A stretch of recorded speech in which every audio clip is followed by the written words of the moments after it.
Hello, guys. I'm NelsinStackz, and I'm Fabian's guest from Chicago, Illinois. And I wanted to just drop in, and I wanted to kind of say thank you because you know what? I watch you guys pretty frequently, and I'm really happy that you guys are here. You guys are part of the channel. I mean, I definitely I used to watch you guys on Bottom Mod 101, so being a guest is definitely pretty cool. So I just wanted to get into it. I love body modification, and it's definitely something that I see as a culture. A lot of people, do it because it's cool, and a lot of people do it because of this and because of that. But I think a lot of people, like us, we do it because we love it, and we want to be set apart, we want to be different, and so I think that's the biggest thing for me. Is it's more of a culture. It's like I wake up in the morning and I like feel my face, and those are just things that I do. You know what I mean? If I have a new tattoo, I'm running to the bathroom.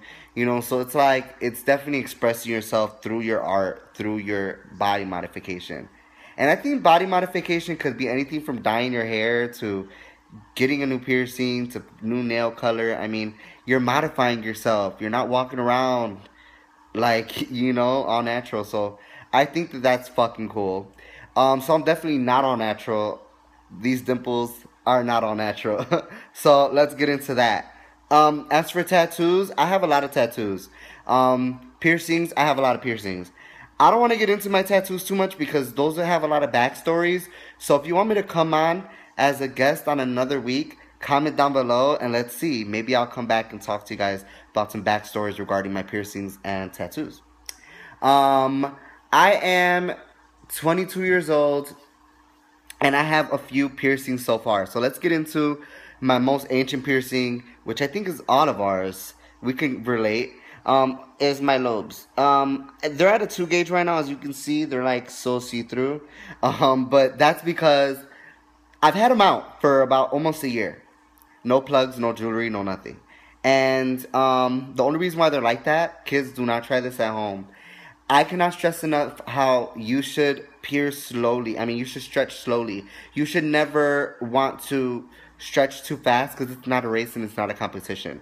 And I know a lot of people say that in their videos, but it's so true. I mean, look at, I blew out my ear and now it doesn't go back to normal. So these are life consequences that you will have if you do not follow the rules of stretching. So there you go.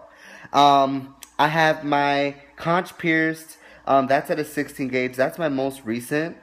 My septum, that's at a 14 gauge. I do plan on stretching that in the future. My cheeks are at a 14 gauge, and I plan to stretch them in the future to a 2 gauge.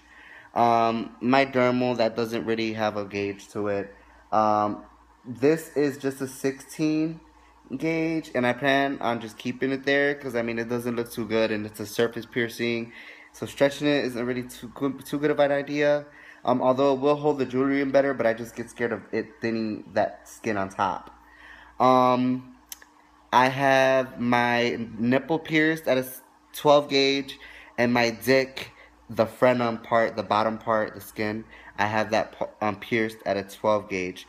And I do plan on stretching my, like I said, my septum, my cheeks, a little bit bigger. I do plan on getting my tongue split. And I do plan on getting my horns. I want to get 2 horn implants right here.